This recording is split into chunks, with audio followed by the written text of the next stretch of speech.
Greetings,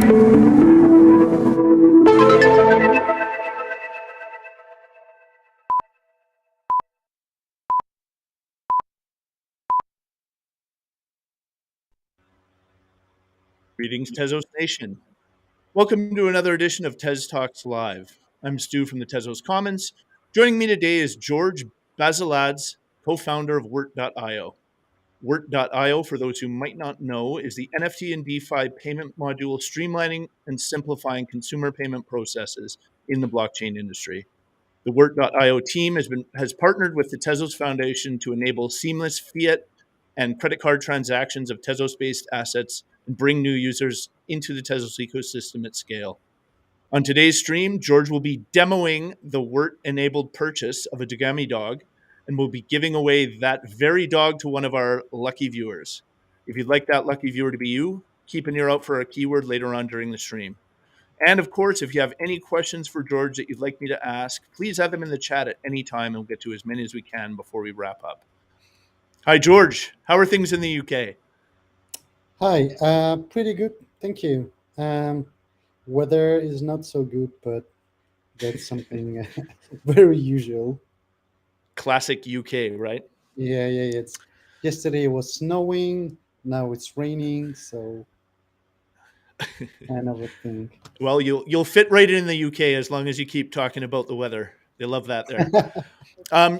To get us started, can you tell us a bit about your professional background? Like, how did you get started on your journey into the exciting world of blockchain technology? Sure. So in 2013, I've started mining with some of my friends. And I already had a finance background. I've started a career in corporate finance, mergers and acquisitions, and yeah, mostly mergers and acquisitions. And it's pretty boring thing, to be honest. And I was always fascinated, but I was always fascinated with the concept of money. It's really like something that I like to explore, think about, and read about. And yeah, one of my friends approached, and he told me about Bitcoin and Litecoin and other coins, and we started mining. And later on, it emerged into a startup in 2013. We co-founded one of the oldest crypto wallets and a prepaid card issuer. So we were issuing prepaid cards in 2016. We were one of the oldest, yeah, one of the first ones. And yeah, it was pretty cool. I've learned a lot about finance and money and financial regulation and compliance and everything. It was UK 2014, 2000, like it was so new. Nobody really knew what is Bitcoin. No banks understood us. And yeah, it was a really great journey. But in 2020, I decided to part ways with my old company and do something else, which is Vert. Okay. Um, yeah, it started out as a, so I got inspired by Web3 Summit in Berlin. It was 2019, I believe. And I saw so many new, like the new generation. I saw that, like all these DeFi's and like everything was so non-custodian and everything was so decentralized. And I thought that, yeah, this is something that's going to scale and this is something that's going to take the future. Like Bitcoin should have something more, and cryptocurrency should have something more than just trading or buying and selling and making profit. There should be something else, and I thought that yeah, everybody will need some kind of a fiat buying capability without the need to set up everything from the ground up, and that's how the idea came into my mind. And yeah, later on, we've developed this thing. Well, so we're talking 2019. You make the decision to found Wert.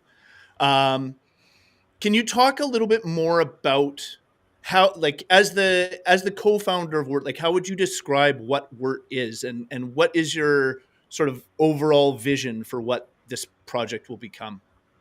Yes. So, it's like everybody, if everything's going to be non custodian and decentralized, people will need a lot of crypto. And the best way to buy that crypto is not on a centralized exchange, is right in the application, whether it's a DeFi protocol or DApp or wallet. And interesting thing is that many wallets had no credit card capability in 2020, for example. And they were referring their clients to big exchanges like Coinbase and Bitstamp or whatever. Hmm. And those users, they were doing the KYC on the exchanges, learning all their personal details, buying crypto, and they were not coming back.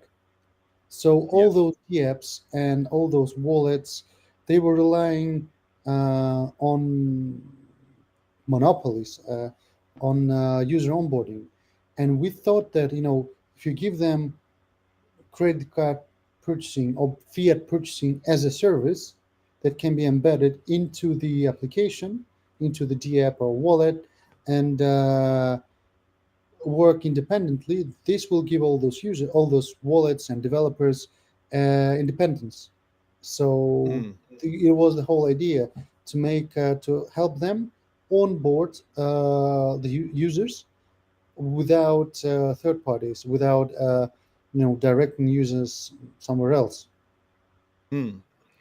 So did you feel like directing users to a third party like a centralized exchange, that was a roadblock to onboarding them into the sort of larger crypto and Yeah, blockchain yeah, ecosystem? yeah, yeah, yeah. Of course. Because take an example of a small DeFi project. They need their token to be, I don't know, purchased somewhere or Binance, let's say, Hmm. and that they direct the user to Binance to purchase the token to do that involves KYC and everything, and there is a big probability that user will never come back. He will become a Hmm. part of Binance ecosystem rather than an ecosystem of this D app. And this happens to many other projects. And because they need their users to have crypto in order to use the protocol or use the app. And when you direct your users to buy crypto somewhere else, they stay there and never come back. And by doing that, also, those big monopolies like Binance, they can clone your project, and it can be like a bad clone. And when you direct a user to buy crypto so they can come back and use your app, they already have a clone in the Binance ecosystem, and they never come back.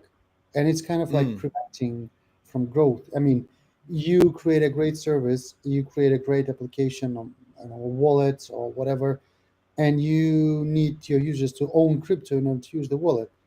And it's kind of like chicken and egg thing. And Well, I'm sure you also would have a lot of people, and I've heard this story many times, who get to that stage of it. They go, I want to get involved in this particular thing, and they're redirected to an exchange, and they look at the KYC process, and they look at everything else that's involved, and they just abandon it. yeah, yeah, yeah, yeah. Also, They don't want to do those steps, so the whole thing amounts to nothing, right? yes, correct. And also, it's like the fees. So in old times, one of the revenue sources for projects was the gateway fees, like fee for selling cryptocurrency. It was a direct fee or it was a hidden fee in the markup. But anyways, projects were benefiting from people buying cryptocurrency in order to use the D app. So it was one of the revenue streams, and that revenue Hmm. stream was kind of like uh, utilized only by those big companies like Coinbase, Binance at that time. And it's kind of like every dollar that goes into crypto ecosystem is taxed by a big player, and all the small players kind of they left. Uh, they, they, they don't have any enough revenue because of that. Hmm.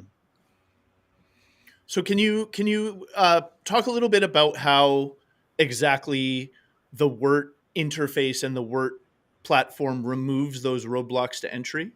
Sure. So we have two products. One is a fiat on ramp, and one is NFT checkout. There's a third product in development. It's for DeFi and DEXs. Uh, so we enable consumers to buy cryptocurrency or other assets. On other assets with the credit or debit card directly in the app. So for wallets, it can look like a wallet top up. So you embed our widget, which is an iframe, which can be integrated through a web view or, yeah, mostly through web view. And for the end consumer, it looks like they topping up their wallet with the credit or Mm, debit card.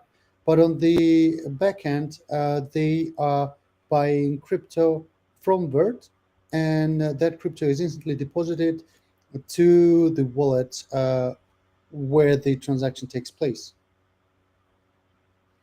which okay. is kind of like So there's no fee go ahead. involved for the Yep. developer, so it's free for developers, and we charge always the end consumer for the transaction, and we can also share the revenue with the developer. So it's kind Mm, of like it instantly removes all the roadblocks. Like the users, any user can start using the app straight away without going to yeah. Coinbase or any big exchange to buy Yeah. crypto. Yeah. And it's kind of cool. And the second product is, I would say it's very cool and obviously a very important thing yeah, if you're building an app in an ecosystem that you want people to be able to use at scale and to be able to use easily. It's a huge development. yes, it is. I mean, now it's a little bit more commoditized, but before that, it was really a big development. Yes, a lot of people were not aware that such solutions exist, and they were like, "Oh, we're a wallet, and we need to have all the licenses and all over the world in order to onboard Mm, all the people." And it's kind of like too much. It's insane investment for a non-custodian mm. wallet. So yeah. I interrupted you. You were about to get into the second product. Oh, no interruption. So the second product is NFT checkout. So we understood that just buying cryptocurrency is not the end goal. It can be the end goal. People should be able to buy crypto to use it somewhere, to use it to buy something else. So it's nice to have this process of when you buy crypto and then use it to automate it, or like to make it a one transaction instead of two. Hmm. So for NFT checkout, we've developed a software that is integrated very similar in the similar manner, and the consumers can buy any NFT which is um, deployed on chain. So it interacts directly with the smart contract, with marketplace or mint or whatever smart contract, and we let the consumers pay. And once there's a successful transaction, we use on liquidity pool to deposit a required amount of TES into target smart contract, and use all the call data which was provided by the partner or B2B client or marketplace. Uh, yeah, and as a Okay. result, the consumer gets the NFT. Which a really interesting use case for that is a game like Dogami, which is what Yes, you're going to be demoing for us in a little while. Um, what can you tell us about the relationship between Wert and Dogami? Like, how are those two entities linked? they. Um, I'm a big fan of Dagami. That's the first. I You're not know alone. Bilal. He's a great guy. We've met a year and something ago on Paris Blockchain Week, and I think So we've got investment from Tezos Foundation, and Tezos Foundation. I think somebody introduced us to Dogami, and they I really see. needed an on ramp, and yeah, we were very happy to provide it. Okay. And in a project like Dogami, and for those who might not necessarily be familiar, Dogami is a metaverse. They call it a petaverse, dog based game, where you purchase NFT dogs and they do things in this petaverse. And uh, yeah, so for a product like that, where they have been able to generate a lot of buzz. A lot of people are really interested in trying this game and interested in getting some of these NFTs. Why is it important for something like that to enable its in-game assets to be purchased with fiat and credit cards? Sorry, I don't get the question. What Okay, is? so for a platform like Dogami, which is as I said a metaverse Web3 game, which involves the purchase of NFTs in order to participate. Why is it important for a game like that to enable in-game assets to be purchased with Oh, fiat and credit cards? oh, I got it. Why it is so? I think for every project, it's important. It's very important to have a credit card purchasing of in-game assets or any assets seamlessly uh, with a good experience. And I think it's not just for the game. I think it's important for every project. But specifically for the game, I believe it's important because people want to make decisions fast. It's very impulsive and emotional decision, right? So when you Mm, want to buy, you want to buy, and you don't want to go to an exchange, buy Tez, do the KYC, buy Tez, then go to a DEX, exchange Tez into Doga, and then buy the NFT. It's a nightmare. mm. It's well, it's like it will take days. It can take days, It's right? not ideal for the in-game experience, right? Yes, and without a solution, you can buy any NFT which is on the marketplace with the card, and it can be priced in Doga. It doesn't matter. For us, the consumer pays with fiat and gets the NFT at the end of the transaction. And on the background, there is a smart contract interaction. There's a buy order on the exchange, so everything is normal, but it's Mm. just very convenient for the consumer. Okay. I So think I as you were talking about, go ahead. it's going Sorry, to show the demo. I think. we'll get there. I promise. Okay, tell me. Okay, it's you. Okay, okay, you tell me.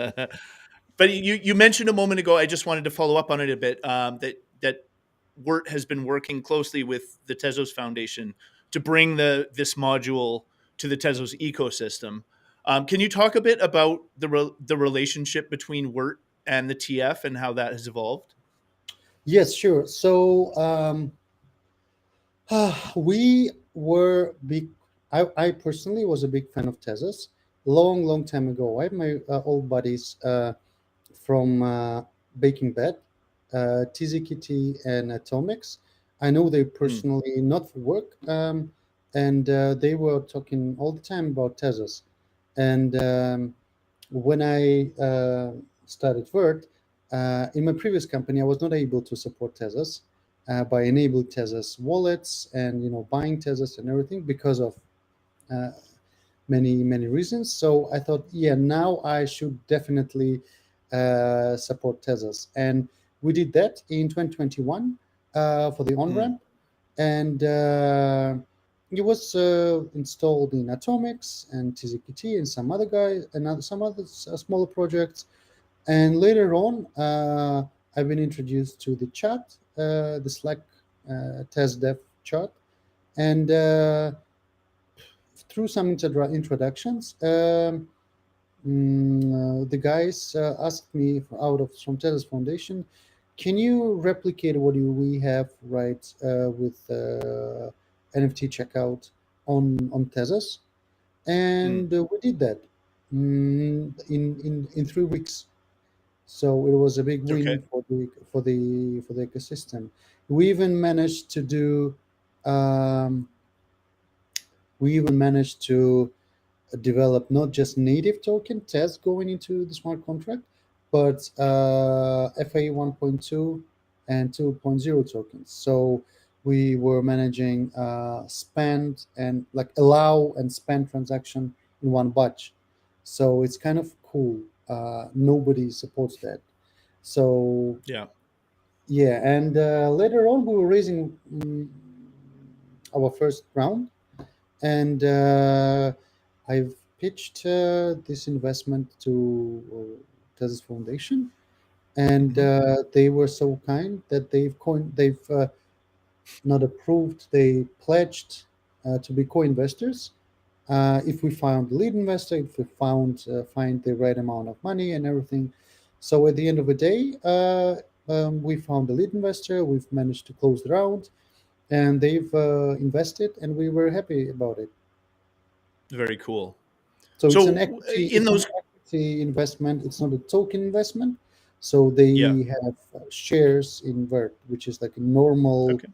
thing, like very traditional. It's not like everybody right now. Everybody's doing tokens, but we're kind of hesitant. I don't know.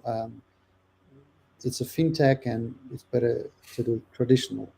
That's fair. That's fair. So in those conversations with in the Discord chat that you joined and with the folks from the TF, what was your impression of why they felt like this collaboration should be a priority? Um, you know, we wanted to work with Tezos Foundation, and we wanted to work for Tezos community. That's the first thing. For some reason, not everybody want to do that, and we want it. I Hmm. mean, I like how Tezos and this liquid deposit is done. It's really cool. It's like there's so much value in the ecosystem and in the network, and it's so undervalued that it sometimes hurts. I mean, it's kind of not cool. So we definitely wanted to support that. Very cool. So this is all great stuff so far. I'm excited to learn a little bit more. But before we get into the nitty gritty, are you ready for the world famous TED Talks lightning round? Yes, That's good. Just before we do that, I'd like to announce today's keyword for the Dogami dog we're about to buy and that we'll be giving away today. Today's keyword is exclamation point Wert, WERT. Enter the keyword exclamation point Wert in the live stream chat, and Nightbot will randomly select today's winner, who will announce before the end of the stream. Okay, now, George, it is lightning round time. Remember, there are yes, no wrong answers. This is just for fun so our viewers can get to know you a little bit better. Are you ready? yes. Beaches or mountains? Mountains. Pizza or sushi? Both. Movies or video games? Movies. Is this real life or are we in a simulation? It doesn't matter. That's a great answer. True or false? Money buys happiness. Money buys happiness. Name one thing you absolutely want to do before you die. Leave. I want to leave. Great answer again. The last place you traveled was? Um,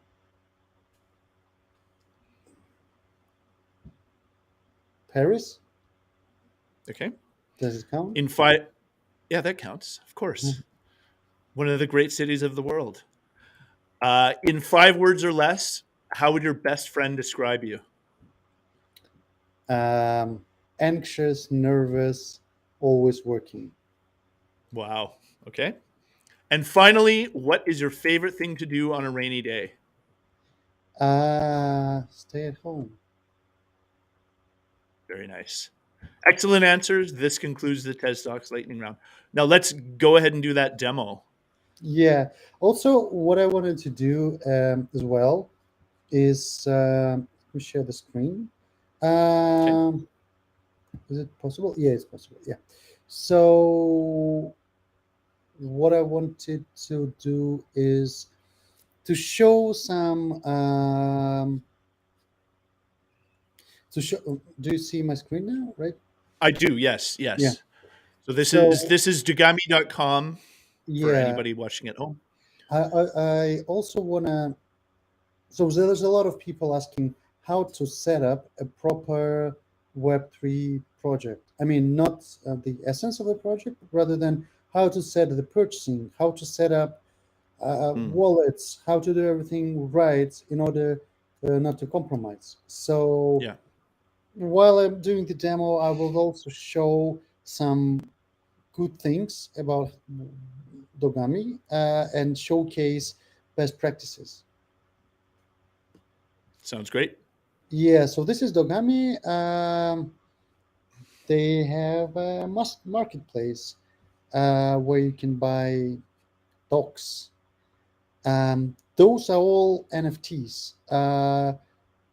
What is this marketplace? It's a set of smart contracts deployed on Tezos network, Mm, and every NFT is a every item here is an NFT, and it's somebody, a seller that is connected to this marketplace, and they've put their NFT on sale. mm. And when you buy the NFT, let's say this one, right? Um So when you like the Chow Chow, yeah, yeah. No, actually, it's a good choice. let's wait. Hold on a second. I like this one, Shiba. Akita. Classic. Yeah, classic. So this item is it's a NFT that is deployed on Tezos network, and the only way to buy it properly through a Web3 principle is through a smart contract interaction, and you Mm. need to have cryptocurrency in order to interact with the smart contract. So you need to first to connect a wallet, and So we're talking about a Tezos wallet here, yeah, like a Kukai wallet, that kind of thing. yeah, I have You're a temple connecting wallet. Temple wallet. Okay. Yeah. So they're listed on the marketplace, and the price is listed as 145 XTZ, which is $161.86. And then we've got the two options there of buying with XTZ or buying with credit card. I'm assuming that buying with credit card is you. Yes, yes. Okay. So So you're that little red button there. yeah, so here usually it's good to have so a good tip would be here at this stage instead of together with the wallet connect or connect a wallet, there should be a Hmm. button generate a wallet. Like there are several vendors that do wallet creation through social login, Hmm. and it's very good for uh, So going into this marketplace, I don't necessarily have to have a Tezos based wallet before I start this process. I can yes, do that yes, in this yes, marketplace as part of the yes. process. Okay. It would be very very very good. Buy with a credit card. Um, that's our payment module or Hmm. iframe. Um, so the good thing about it, like this is, I don't know whether you're technical or not, but this is a front end integration. So the the item name, creator item name, the picture itself. It's not no backend is involved. Everything is done Mm. on the front end. So all this data is passed directly from front end. And for Web3, this is really important because many projects don't have backend at all, which is great. Um,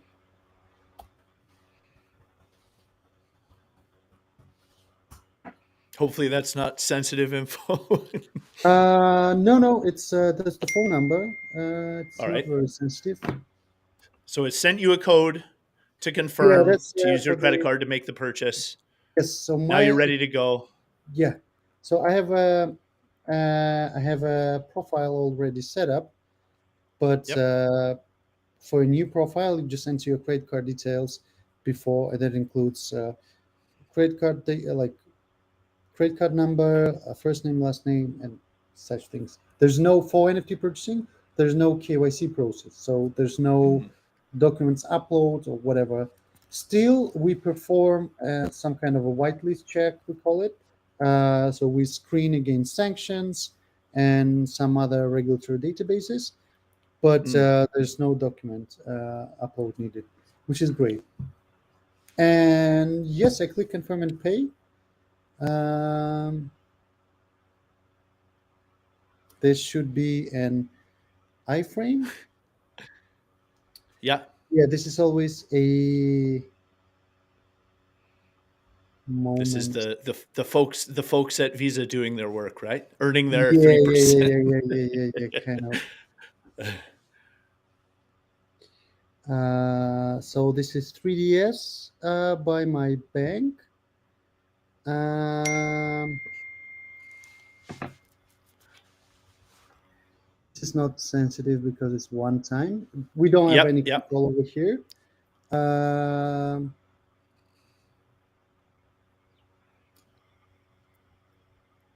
There yes. you go. So So the order uh, is in yep. at this All stage, right. and Wait. the once Wait. the once the order has been processed, then that dog will arrive in the Temple wallet that you connected at the beginning of the Yes. transaction. Let Correct? me just unshare my screen and Okay. do some stuff real quick. And that's a shame.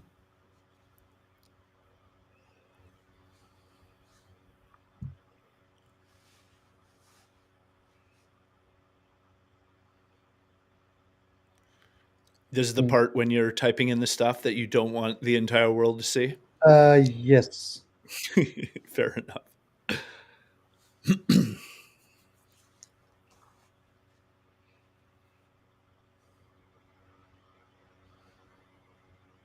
I'll just link another card because that's my old card. I was Well, not I think to prepared. be honest, like I think we've largely seen the process, right? We've seen the Oh, interaction, okay. and we can assume that that dog is going to arrive in your Temple wallet, right? Yes. Yes. And you've done so. You've done so without the Buying. roadblocks that we were talking about earlier, Yes. which is very cool. And now that we've sort of seen Wert in action, can we talk about the larger implications of this a little bit? It seems to me once a digital asset has been priced in US dollars and can be purchased with a credit card in the process that you just showed us there, what we're left with looks very much like a standard Web2 digital transaction. Is that the experience that you were going for? Yes. So we've structured our relationship with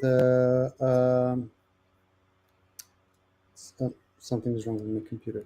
So we've structured the relationship with our processing partner in a way that those transactions are coded as a digital goods. It's called merchant category code 5817, meaning that meaning that it's a normal e-commerce transaction. It's a normal purchase over the internet. So there's no additional risk checks involved. There are no additional checks by the bank or by Visa or by network. So it's like you buy something on Apple Store, the same type of a transaction, and Mm, it applies to all NFT sales, not for just test sale. And this is why this flow when you buy an NFT directly with fiat is much better from regulatory perspective because you never own Tez, meaning that mm, there's no tax event implied. Because in the US, in the UK, and some other countries, when you buy cryptocurrency, it's a taxable event, and when you sell cryptocurrency, it's also a taxable event. So technically, when you buy Tez to buy a Doga, you you have two taxable events, which is not cool No, at not all. great. Yeah. So the if the experience for the end user is similar to what they would experience in a Web 2 transaction today, um, is it they might not even know that they're interacting with the blockchain at all. Yes, you are absolutely right. So is that one of the goals to sort of remove that part of the way that the transaction is perceived? Yes, I think Okay. for the future of the community and for the future of in order to make the whole experience seamless, people shouldn't be really uh, fully aware of what is happening with all the technicalities with all the private keys and KYC and everything right with the first transaction. There should be some learning curve. So when you buy an NFT with card, it's a very good way to learn about blockchain and learn about cryptocurrencies without all those KYC and private keys and stuff. You Mm, buy it, you own it, then you understand how it works. But you shouldn't be like shouldn't be an expert for the first transaction. That's the yeah. first thing, and then uh, it's much better than if you don't really pay too much attention to all the technicalities because you just want to buy an NFT. Why Yeah. should you be really aware of it? And it represents sort of an entry point into the space, and then presumably once somebody's in the space and they're interacting with this stuff, they might become curious and start doing a little bit more digging and becoming familiar with the things going on behind the scenes, right? Right. Um, so I have more, but we do have an audience question that's come through that I'd like to get to Sure. here, from Kryptonio, who asks, "This is great for easy onboarding. I would like to ask, would it be possible to add an option to pay with crypto to get another crypto token?" Um, I don't. I've seen that question, but to be honest, I do not understand the question. You want to buy? Well, I suppose it's you alluded to earlier that you're working on, for example, enabling this in the DeFi space, right? And if you're operating in the DeFi space, then you're probably talking about purchasing tokens, DeFi tokens, right? Yeah. So you would be kind of looking at using the same process to allow somebody to purchase, for example, a DeFi token. Yes. So it can. So we this product is not released yet, but we do have this functionality. So theoretically, you can connect our payment module into a DEX and give users the ability to buy any token which is traded on the DEX uh, with the credit or debit card. Mm, So it can work also as a deposit to a liquidity pool. okay. Like any interaction with this. So my view is that in the future, everything going to be smart contract based, and that smart contract and all the smart contracts they need crypto to run, right? And connecting fiat money, a fiat payment, to a smart contract call, uh, that's what we're all going to need in the future. And there should be Mm, as many providers as possible to support different type of transactions, different type of payment transactions or fiat transactions, different type of smart contract calls, and so on. So there should be a lot of them because we're heading towards decentralized, custody-free financial system. mm. And it really sounds like theoretically the same process and the same concept could be applied to any type of transaction. Am I including the type that Kryptonio is talking about? Does that sound like I'm hearing you There's a correctly? question. So he's saying to clarify my question.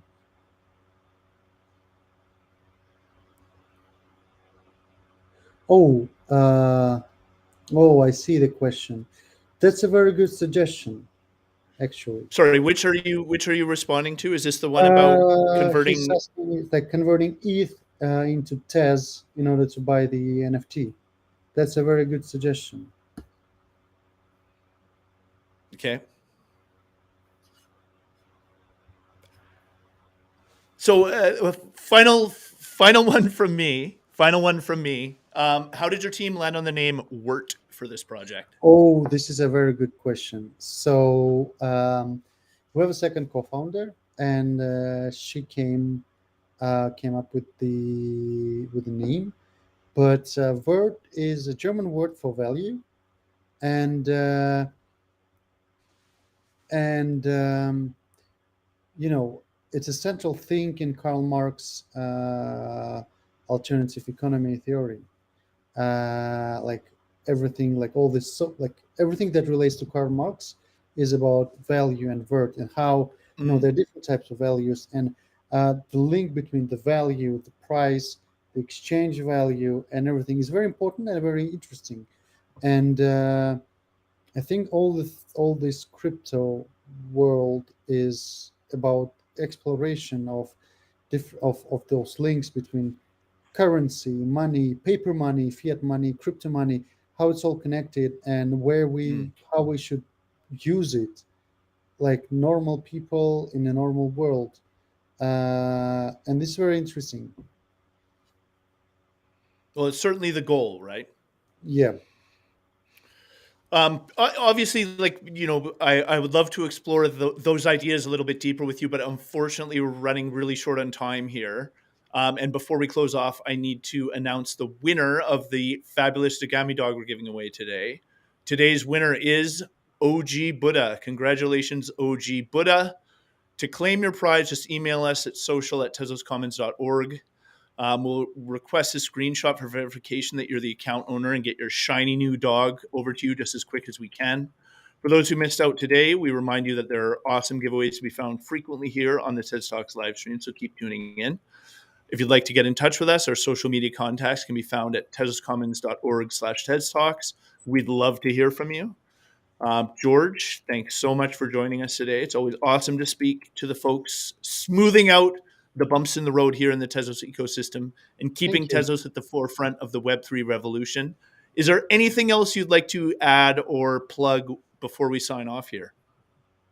I don't know if anybody has any questions, suggestion, or have any really like unusual case, they or like unusual payment flow, and they're looking for an advice.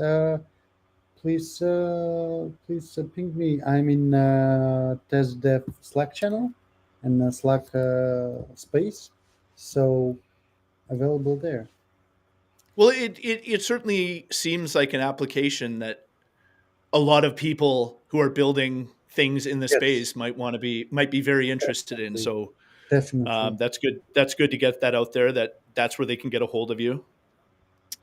Thanks again for joining us. To everyone out there in Tezos land, thank you as well for joining us on the Tez Talks live Hmm. stream. I'm Stu from the Tezos Commons, and our awesome guest has been George Basiladze. Basiladze, Yes. Basiladze, co-founder of Wert.io.